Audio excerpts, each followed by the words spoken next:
Hello, my name is फैज़ खान। आज इस video में हम 12th क्लास की flamingo 4th chapter the rat trap को डिस्कस करेंगे। और जो राइटर हैं द रैट ट्रैप के सेल्मा लागरलॉफ, अच्छा, उन्होंने बताया कि किस तरीके से लव एंड अंडरस्टैंडिंग, एक समझ और एक स्नेह प्यार कैसे एक इंसान को बदल सकता है, चाहे इंसान कितना भी बुरा हो। उसके अंदर कुछ बेसिक कुछ क्वालिटीज़, कुछ अच्छाइयाँ होती हैं, उसको उसको निकाला जा सकता है समझ से, प्यार से। तो यही थीम उन्होंने इस चैप्टर की रखी है। अगर हम इस चैप्टर के कैरेक्टर की बात करें तो उस कैरेक्टर का कोई नाम बेसिकली नहीं है। चैप्टर के एंड में कुछ उसका नाम दिया गया है, उसको हम बाद में देखेंगे। लेकिन पूरे जो कॉन्टेस्ट में इसको जो उसका कोई नाम नहीं दिया गया है। एक वैगाबॉन्ड है जो हमारा कैरेक्टर है, एक आवारा है जो यहाँ से वहाँ घूमता रहता है, कोई पर्टिकुलर घर नहीं है उसका। अगर अपने इस कैरेक्टर की बात करें तो एक वैगाबॉन्ड है, यहाँ से वहाँ वॉन्डरर है, यहाँ से वहाँ घूमता रहता है खाने की तलाश में और अर्निंग की तलाश में। और उसका जो बेसिक जॉब है वो फैक्ट्रीज़ वगैरह से और जिस जगह पे वो रहता है स्वीडन, वो एक अपने आयरन वर्क्स के लिए जाना जाता है। तो सिर्फ वहाँ पे लोहे को पिघलाकर उसको शेप दिया जाता है, ये सारे काम वहाँ पर किए जाते हैं। तो वो फैक्ट्रीज़ वगैरह से क्या करता है, वो तार इकट्ठी करके वो रैट ट्रैप्स बनाता है, चूहे की वो जो पिंजरा होता है उसको तैयार करता है, बनाता है और उनको बेचता है। और तब जाके उसकी जो है कुछ थोड़ी बहुत अर्निंग हो जाती है। लेकिन ये इतना प्रॉफिटेबल नहीं होता है, इतना लाभदायक नहीं होता है ये जॉब, उसका जो प्रोफेशन है। तो इसलिए उसको बैगिंग भी करनी पड़ती है, छोटी मोटी चोरियां कर लेता है कभी कभार। इस तरीके से वो अपनी लिविंग, अपने सर्वाइवल को चलाता है। बहुत टफ़ है उसका सर्वाइवल, बहुत मुश्किल है। इसके बावजूद वो फटे हाल और बहुत गरीब, भूखा है हमेशा। उसकी आंखों में उसके जो फेस है वो साफ प्रतीत होते हैं कि वो उसको भोजन नहीं मिलता है। तो बहुत बुरी हालत है उसकी। और जो पूरी तरीके से अगर देखा जाए तो होमलेस है और जॉबलेस है, कोई काम नहीं है, कोई ऐसी कोई चीज़ उसकी ज़िंदगी में नहीं है जिससे वो बहुत गौरवान्वित हो, बहुत प्राउड फील करे अपने आप पे। ऐसी कोई चीज़ उसके लाइफ में, ऐसे कोई कलर्स नहीं है उसकी ज़िंदगी में। तो बहुत बहुत बोरियत भरी ज़िंदगी है उसकी। और कोई फैमिली उसकी नहीं है वहाँ पर, कोई उसकी पर्टिकुलर फैमिली नहीं है। अच्छा, एक दिन ऐसे ही वो वॉन्डर कर रहा था, बेच रहा था, अपनी रैट ट्रैप्स को सेल कर रहा था। तो उसके दिमाग में अचानक से एक आइडिया आता है कि ये पूरी जो दुनिया है वो एक इसी रैट ट्रैप की तरह है, इसी पिंजरे की तरह है। यहाँ पर इस पूरी दुनिया में जो ये फैसिलिटीज़ हैं, जो ये विलासिता की चीज़ें हैं, मनी, पैसा, घर और भोजन, ये सारी चीज़ें जो हैं ये एक इंसान को अट्रैक्ट करती हैं अपनी तरफ और फांस लेती हैं, उनको फंसा लेती हैं, ट्रैप कर लेती हैं। जिस तरीके से एक पिंजरे के अंदर एक जो चीज़ और पोक, जो मीट का टुकड़ा होता है, उसको रखा जाता है बेट की तरह, एक लालच की तरह रखा जाता है चूहे को ट्रैप करने के लिए। उसी तरीके से ये जो पूरी दुनिया है, इस दुनिया में जो मनी, फूड, हाउस, शेल्टर, ये सारी चीज़ें जो हैं, वो जितनी भी विलासिता की चीज़ें हैं, ये सारी चीज़ें अट्रैक्ट करती हैं और ट्रैप कर लेती हैं इंसानों को। तो ये जो आइडिया है उसको बहुत खुशी देता है उसको। ये जो आइडिया है उससे उसको बहुत खुशी मिलती है। ये खुशी मिलने का एक रीज़न ये भी है कि उसको किसी ने कभी वेलकम नहीं किया है वहाँ पे सोसाइटी में। उसको कभी हमेशा उसको दुत्कारा गया है, कहीं वो उसका स्वागत नहीं हुआ है, उसका इग्नोर्ड है, उसको पूरी तरीके से अबंडन किया गया है समाज में। तो वो इसलिए बहुत थोड़ा सा इल सोचकर, उनके बारे में विकेट सोचकर थोड़ा सा खुशी मिलती है उसको। और ये आइडिया उसको बार बार जब भी वो सोचता है उसको एक प्लेजर मिलता है, ये सोचकर खुश है बहुत इस आइडिया से। और समाज में कभी उसको ग्रीट नहीं किया जाता है। लेकिन एक बार की घटना होती है कि वो सेलिंग करते हुए बहुत लेट हो जाता है और रोड साइड पे एक कॉटेज में नॉक करता है, हेल्प मांगता है शेल्टर के लिए, तो वहाँ पर एक ओल्ड क्रॉफ्टर बोला गया, एक बूढ़ा आदमी है और वो गेट खोलता है और उसको अंदर एंटर करने देता है, मतलब परमिशन दे देता है अंदर आने की, रात को गुजारने की। तो वो बड़ा सरप्राइज़ है। ये हमारा जो रेड ट्रैप सेलर है, जो मेजर कैरेक्टर है, ये बड़ा सरप्राइज़ होता है कि ऐसा क्यों किया उस ओल्ड क्राफ्टर ने। ऐसा तो कभी किसी ने नहीं किया उसके साथ, कभी किसी ने उस तरीके से उसको नहीं ट्रीट किया है। ओल्ड क्राफ्टर उसको बहुत फ्रेंडली ट्रीट करता है, उसको घर पर जगह देता है शेल्टर, रात को रात बिताने के लिए, और उसको खाने में पॉरेज, स्लाइस ऑफ टबाको शेयर करता है अपना, रात में कार्ड्स खेलता है उसके साथ। और बात ही बातों में अच्छा, क्रॉफ्टर की बात करें तो क्रॉफ्टर की भी कोई अपनी फैमिली नहीं है, वो भी अलोन है, अकेला है वहाँ पर। और कोई अकेलेपन में उसको कोई मिल जाता है बात करने के लिए, तो वो अपने कॉन्फिडेंशियल्स, जो अपने प्राइवेसीज़ होती हैं, उसको वो शेयर करने लगता है उसके साथ। कहीं ना कहीं बातों बातों में ये बताता है कि वो रामजोस आयरन मिल में काम किया करता था जब उसमें ताकत थी, मेहनत कर सकता था, लेकिन अब क्योंकि वो मेहनत नहीं कर सकता तो उसकी एक काव है उसके पास, एक गाय है जिसकी वो दूध की क्रीमरी बेचकर अपनी जो है लिविंग चला रहा है। और ये भी बता देता है कि लास्ट मंथ उसने 30 क्रोनर्स जो हैं, जो वहाँ की मुद्रा है, वहाँ उसने कमाए हैं। और अच्छा, ये रेड ट्रैप सेलर को ये विश्वास नहीं, सरप्राइज़ होता है। तो इस बात को प्रूव करने के लिए ओल्ड क्रॉफ्टर जो है वो उसको दिखाता भी है, वो पाउच वहाँ पर पड़ी हुई दिखाता है, 30 क्रोनर्स उसमें पड़े हुए हैं। रेड ट्रैप सेलर के लिए ये एक लालच से कम नहीं था, और ये एक उसको एक बहुत बड़ा लालच था। अगली सुबह ओल्ड क्रॉफ्टर दूध निकालने के लिए या बेचने के लिए, सेल आउट करने के लिए चला जाता है, और उसी समय पर अपना ये रेड ट्रैप सेलर भी चला जाता है। लेकिन वो वापस आता है और वो विंडो को तोड़कर वहाँ पर अपनी तार, जो वायर्स हैं उसकी, रेड ट्रैप वो जो उसने उसके पास वो जाल है, उसकी तार से वो उस पाउच को निकालकर 30 क्रोनर्स निकालकर वो पाउच वहीं टांग देता है। तो उसने चोरी कर ली वहाँ पर, उसके पैसे जो ओल्ड क्रॉफ्टर के थे। चोरी करने के बाद उसको लगता है कि वो हाईवे से जाएगा तो पकड़ा जा सकता है, उसको ट्रैप किया जा सकता है उसको, बट उसने फॉरेस्ट का रास्ता अपनाया, उसको लगता है सेफ़ होगा ये। तो फॉरेस्ट में जब वो जंगल के रास्ते से जाता है, तो रास्ते में वो फॉरेस्ट का रास्ता बहुत ही ज़्यादा कंफ्यूजिंग होता है। वो सुबह से शाम हो जाती है और वो घूमता रहता है वहाँ पर, रास्ता उसको बाहर का नहीं दिखाई देता, और वो जो पेड़ों के गुरमुट होते हैं वो उसको कंफ्यूज करते हैं कि और वो घूमता रहता है यहाँ से वहाँ। सुबह से शाम हो जाती है, कोई रास्ता ना मिलने की वजह से वो टायर्ड हो चुका है, और ठंड के टाइम पर ऐसा लगता है कि अब उसकी वो मौत हो जाएगी वहाँ पर, बहुत टायर्ड हो चुका है। और उसको रियलाइज़ होता है कि वो तो अपनी उस फिलॉसफी में फंस गया, वो तो ट्रैप हो गया उस दुनिया के, उस रेड ट्रैप में बंद गया, ट्रैप हो गया उस चूहे की तरह, क्योंकि वो उसकी खुद की फिलॉसफी भी ऐसी थी। तो उसको लगता है कि वो ट्रैप हो चुका है, बट एक फॉर्चुनेटली उसने हैमरिंग की आवाज़ सुनाई दी बगल से, कुछ हथौड़ियों की बजने की आवाज़ें आ रही हैं। उसको लगता है कि कोई वहाँ पर फैक्ट्री या कोई घर होगा, और वो जाता है वहाँ पर। ये रामजोस आयरन मिल है जहाँ पर वो एक ब्लैक स्मिथ और उसके अप्रेंटिस काम कर रहे हैं, शेप दे रहे हैं लोहे की उसको। तो वो उनसे परमिशन मांगता है। अच्छा, ब्लैक स्मिथ ने कोई बहुत ज़्यादा रिएक्ट नहीं किया, एक नॉर्मल जेस्चर दिया और उस पर ध्यान नहीं दिया। तो जो ये रेड ट्रैप सेलर है वो हॉट फर्नेस के सामने, एक गर्म भट्टी के सामने, क्योंकि ठंडी भी थी और बारिश भी हो रही थी, तो वो उसके सामने जाके लेट जाता है वहाँ पर, और लोहे का एक टुकड़ा जो है वो सिरहाने के तौर पर यूज़ करने लगता है और सो जाता है, उसको सुखाकर कपड़ों को। थका हुआ है बहुत ज़्यादा और सो जाता है।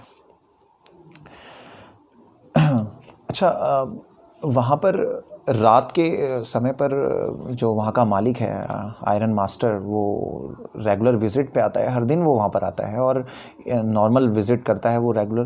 तो आज भी वो आता है और उसने देखा आज एक स्ट्रेंजर वहाँ पर है, ये रैट ट्रैप सेलर। अच्छा, उसने उसको देखते ही उसको मिसअंडरस्टैंडिंग हो जाती है, उसको लगता है ये तो उसका फ्रेंड है, रेजिमेंटल कॉमरेड है शायद। वो उसके साथ, अच्छा यहाँ पर हो सकता है आयरन मास्टर एक मिलिट्री में रहा होगा और उसके साथ उसका ये फ्रेंड, यानी उसको लगा कि ये उसका फ्रेंड है निल्स ओलोफ। उसको मिसअंडरस्टैंडिंग हुई, उसको लगा कि शायद इसके बहुत बुरे दिन चल रहे हैं, फटे हाल है और शायद ये बहुत हार्ड टाइम्स से गुजर रहा है। तो उसको लगा, उसने उसको उठाया और उसको कहा कि उसको इनवाइट किया अपने घर पर, उसको बुलाया अपने घर पर। क्रिसमस ईव का टाइम है, मतलब क्रिसमस के एक दिन पहले वाला जो समय दिन होता है उसको क्रिसमस ईव कहते हैं। तो वो दिन है, वो कहता है उसको इनवाइट करता है वहाँ पर उसको अपने घर पे। लेकिन रैट ट्रैप सेलर जो है उसको लगता है कि क्योंकि उसने 30 क्रोनर्स चुराए हुए हैं क्रॉफ्टर के, उसको डर लगता है, उसको ऐसा लगता है कि उसने अगर ऐसा किया तो वो फंस सकता है, वो हो सकता है कि उसको आयरन मास्टर उसको पुलिस के हवाले कर दे, इसलिए वो उसके इन्विटेशन को मना कर देता है। अच्छा, एक बात और है यहाँ पर कि जो रैट ट्रैप सेलर है वो जो उसको गलती हो गई थी आयरन मास्टर को उसको पहचानने में, वो उसको अपने आप को एक्सपोज नहीं करता, वो बताता नहीं है कि वो निल्स ओलोफ रेजिमेंटल कॉमरेड नहीं है उसका, वो उसका फ्रेंड नहीं है। ये उसको अपने आप वो रिवील भी नहीं करता, इस बात को जाहिर भी नहीं होने देता है। अच्छा, इसके पीछे रीज़न होता है कि शायद उसको कुछ पैसे दे दे, वो उसकी हेल्प कर दे, उसके उस हालत को देखकर, उसके फटे हाल, उसकी जिस तरीके से हालत है, फटे चिथड़े कपड़े पहने हुए हैं और इतनी बुरी हालत देखकर शायद कुछ हेल्प कर दे उसकी, इसलिए वो उसको अपनी रियलिटी नहीं बताता है कि वो निल्स ओलोफ नहीं है। आयरन मास्टर को क्या लगता है कि वो इसलिए उसके साथ नहीं जाना चाहता है कि शर्मा रहा है, वो उसको शर्म आ रही है, ऐसे हालत में वो उसके घर जाएगा। इसलिए आयरन मास्टर कहता है कि उसकी पत्नी एलिजाबेथ की तो मौत हो चुकी है और उसके जो बच्चे हैं वो फॉरेन में पढ़ाई के लिए जा चुके हैं, बस एक उसकी बड़ी बेटी एडला उसके साथ रहती है। तो उसको बोलता है, थोड़ा सा फोर्स करता है जाने के लिए, बट यहाँ पर जो रैट ट्रैप सेलर है वो साफ साफ डिनाई कर देता है, मना कर देता है कि वो नहीं जाना चाहता उसको, क्योंकि डर है अगर उसने ऐसा किया, उसको एक्सेप्ट किया उसके प्रपोज़ल को, तो वो फंस सकता है, ट्रैप हो सकता है, इसीलिए वो नहीं जाना चाहता है, क्योंकि उसके पास 30 क्रोनर भी हैं जो क्रॉफ्टर से उसने चोरी की हैं। आयरन मास्टर हार जाता है और उसको नहीं मना पाता है, उसको परसुएड नहीं कर पाता है, घर चला जाता है, अपनी बेटी को भेजता है, उसको लगता है कि वो ज़्यादा परसुएसिव है और वो मना लेगी उसको। तो वो कार से आती है उसकी बेटी एडला और उसको एक कोट लेकर आती है अपने पापा का, और वो उसको आते ही अच्छा, उसने वो जब उसको देखा, वो उसको लगा नहीं कि वो कहीं से भी कैप्टन है या वो कभी रेजिमेंट में रहा होगा। तो उसको वो कोट पहनाया और उससे बहुत फ्रेंडली बात की उसने। अच्छा, उसके बात करने का तरीका, उसके एडला के बात करने का तरीका अपने फादर से बिल्कुल डिफरेंट था। बहुत फ्रेंडली उसने बातें की उससे और बहुत काइंडली उससे पूछा, बहुत दयालुता दिखाते हुए फ्रेंडली बहुत मैनर में उससे बात की और कहा कि वो क्रिसमस ईव पे वो चले उनके साथ और वो जब भी जाना चाहें फ्री है, वो जा सकता है। उसको रैट ट्रैप सेलर को कॉन्फिडेंस दिखा, उसको दिखा इस लड़की में कि शायद ये सच कह रही है, शायद वो ट्रैप नहीं होगा। उसको वो बात रियलाइज़ हुई और उसने तुरंत जो है एडला की बातों को, उस प्रपोज़ल को एक्सेप्ट कर लिया घर जाने के लिए उसके, और वो उसके साथ चला जाता है गाड़ी में और कोट भी ले लेता है। तो वहाँ पर उसको गाड़ी में जब वो जा रहा था घर की तरफ, तब भी उसको फिर एक बार डर वो सताता है कि शायद उसने बहुत गलत किया है क्रॉफ्टर के पैसे चुरा के, और उसको ऐसा नहीं करना चाहिए था, और वो इस दुनिया के रैट ट्रैप में फंस चुका है। उसको ऐसा फिर लगता है, अपनी गिल्ट का एक रियलाइजेशन होता है, उसको अफसोस होता है अपने आप पे कि उसने ऐसा क्यों किया। घर पहुंचते हैं और घर पहुंचने के बाद एडला अपने फादर से बताती है कि उसको कहीं से भी नहीं लगा कि वो एक कैप्टन है और एक रहा होगा मिलिट्री में कभी और पढ़ा लिखा एजुकेटेड है। लेकिन उसका पापा जो फादर है एडला के, वो कहते हैं कि नहीं, वो अभी बुरे हाल से गुजर रहा है और जब वो बिल्कुल तैयार रेडी होके आएगा तो तुम देखना उसको किस तरीके से है, वो उसके बुरे हाल हैं। अच्छा, उसका जो फादर है एडला का, वो ये भी बताता है कि वो कुछ उसकी हालत को बदलने के लिए कुछ करेगा उसके लिए, और उसके लिए सोच रहा है कि वो कुछ उसको कोई जॉब या फिर कुछ करवाए उसके लिए, इस तरीके से हेल्प करना चाहता है। तो नहला धुला के उसको सेव करके उसको लाया जाता है उस रैट ट्रैप सेलर को, और देखते ही आयरन मास्टर पहचान जाता है ये तो उसका वो ओल्ड कॉमरेड नहीं है। कहता है ये क्या मजाक है, धोखा किया है उसने उसके साथ, कि अपनी सच्चाई नहीं बताई उसने, कि वो एक उसका फ्रेंड नहीं है। तो इसके ऊपर जो रैट ट्रैप सेलर है कहता है मेरी इसमें कोई गलती नहीं है, ये आप थे जिसने मुझे रिक्वेस्ट की, बार बार मेरे को मनाया घर आने के लिए, मैंने तो नहीं कहा था घर आने के लिए। इस तरीके से वो कहता है, और इस पे आयरन मास्टर बहुत गुस्सा हो जाता है। कहता है कि मैं तो शरीफ को बुला लूँगा, पुलिस को बुला लूँगा, और तुम्हें तो पकड़ा देना चाहिए, तुम्हें तो अरेस्ट करवा देना चाहिए। और इसके ऊपर बहुत गुस्सा आ जाता है उसको, अपना जो ये हीरो मेन कैरेक्टर है उसको गुस्सा आ जाता है, और वो ऐसे हाथ ऐसे पटकते हुए चेयर पे कहता है कि तुम भी फंसोगे, तुम भी किसी न किसी लालच में किसी दिन बहुत बुरा फंसोगे, बहुत क्योंकि हर एक इंसान के मन में लालच है। अच्छा, वो आयरन मास्टर को लगता है ये इंसान तो, उसकी बातों में तो दम है, इंसान दिख रहा है दरिद्र बिल्कुल भिखारी, और लेकिन इसकी बातों में तो दम है कि हर एक इंसान के मन में लालच है, और वो उस लालच में कभी ना कभी वो भी फंसेगा। तो वो कहता है चलो ठीक है, मैं पुलिस को नहीं बुलाऊंगा, तुम यहाँ से चले जाओ, यहाँ से चले जाओ। लेकिन अब एडला जो उसकी बेटी है आयरन मास्टर की, वो कहीं ना कहीं वो पक्ष लेने लगती है, वकालत करने लगती है, उसको डिफेंड करने लगती है। कहती है डैडी, हमने उसको क्रिसमस ईव पे बुलाया है एक गेस्ट के तौर पर, और क्यों ना हम एक दिन उसको एक होम लाइक फील करवाएं, कंफर्टेबल फील करवाएं। ये जो पूरे साल यहाँ से वहाँ भटकता रहता है खाने की खोज में, क्यों ना हम उसको एक दिन एक होम लाइक ट्रीट करें, एक दिन उसको कंफर्टेबल फील करवाएं उसको। तो इसके ऊपर जो उसके फादर हैं वो उसको कुछ बोल नहीं पाते हैं, और कहीं ना कहीं बेटी के उस बातों को वो मना नहीं कर पाते हैं, और परमिट कर देते हैं उसको रखने के लिए एक दिन के लिए, क्रिसमस के लिए। और आयरन जो रैट ट्रैप सेलर है वो बड़ा सरप्राइज़ होता है कि वो उसकी बेटी उसको ऐसे डिफेंड क्यों कर रही है, उसके पीछे क्या मकसद हो सकता है उसका, और क्यों उसको वो बचा रही है, ऐसा क्यों, कभी किसी ने तो ऐसा ट्रीट नहीं किया उसके साथ। उसको बड़ा सरप्राइज़ फील होता है, जो भी हो, लेकिन उसको उस दिन मिल जाता है रहने के लिए वहाँ पर। और क्रिसमस ईव के दिन, जो कि क्रिसमस से एक दिन पहले का जो समय होता है, उस दिन सुबह वो ब्रेकफास्ट करता है, बहुत दिनों से भूखा था तो खाता है, वो खाने के बाद फिर जाके सो जाता है। ऐसी चैन की उसको नींद कभी नहीं मिली है, और इसलिए भरपेट खा के फिर सो जाता है। फिर उसको लंच में उठाया जाता है, फिर खाता है, फिर सो जाता है। फिर उसको शाम के टाइम पे जब क्रिसमस ट्री को लिट अप किया जाता है, जला दिया जाता है, तब उठाते हैं, फिर वो सो जाता है। और फिर उसको डिनर के टाइम पे उठाया जाता है, तो फिर वो खाता है। तो इस तरीके से खाता है और सो जाता है, बस ऐसी चैन की नींद उसको और खाना कभी नसीब नहीं हुआ। रात के टाइम पर एडला उसको वो कोट जो उसने पहना हुआ है, कहती भी है कि वो उस कोट को रख ले, और अगले बार फिर वो वहाँ पर आए, वहाँ पर उसको उसी तरीके से ट्रीट किया जाएगा, वेलकम किया जाएगा। कोई इतना पोलाइट, इतना दयालु कैसे हो सकता है, ये सोचता है रैट ट्रैप सेलर। कैसे उसके साथ ऐसा तो कभी किसी ने उसके साथ व्यवहार नहीं किया कभी भी ज़िंदगी में। पूरे उसको बड़ा सरप्राइज़ फील होता है। और अगले दिन सुबह, क्रिसमस के दिन सुबह मॉर्निंग में जब एडला और उसके फादर चर्च चले जाते हैं उस प्रेयर के लिए, वो क्रिसमस के प्रे के लिए, और तब वहाँ पर जो मास इकट्ठा थी, वहाँ पे जो भीड़ इकट्ठा थी, उस भीड़ के अंदर से एक आदमी बताता है कि क्रॉफ्टर, ओल्ड मैन जो क्रॉफ्टर हैं, उसके 30 क्रॉनर्स चोरी हो चुके हैं, और उसका हुलिया बताता है जिसने चोरी की है।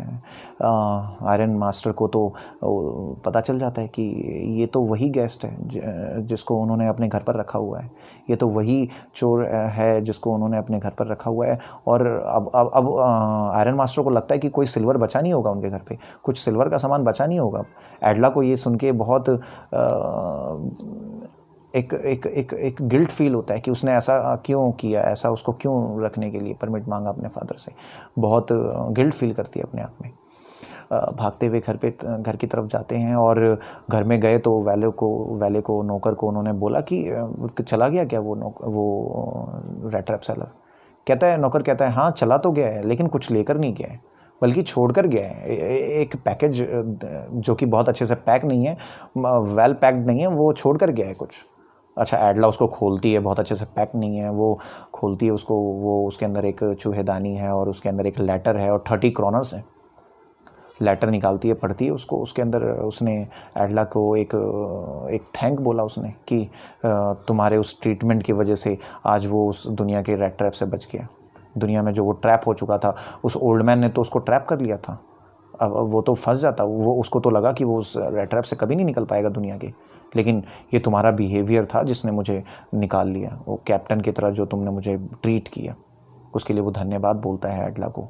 और इस तरीके से वो उस 30 क्रोन, और वो कहता है कि वो उसको लौटा दे 30 क्रोनर्स को उसके, जो उसने ओल्ड क्रॉफ्टर के चुराए हैं। और लास्ट में वो अपने आप को कैप्टन वॉन स्ट्रेल साइन करता है, क्योंकि एडला ने उसको बिल्कुल एक कैप्टन की तरह ट्रीट किया था। तो किस तरीके से उसके काइंड बिहेवियर ने उसके एडला के उस काइंड बिहेवियर ने उसको पूरी तरीके से ट्रांसफॉर्म कर दिया, बदल दिया। स्टार्टिंग में मैंने थीम बताई थी आपको कि किस तरीके से एक कितना भी बुरा इंसान हो, उसको अगर अंडरस्टैंडिंग लव अगर उसके सामने दिखाई जाए तो वो बदल जाता है, ट्रांसफॉर्म हो जाता है, जैसा कि हमारा कैरेक्टर है, बदल गया पूरी तरीके से। और उसने वो चोरी छोड़ दी और पूरी तरीके से उस बैड आइडियाज़ को गिव अप कर दिया। That was the chapter. If you like this, so please subscribe the channel and please leave your comments in the comment box. Thank you for watching this.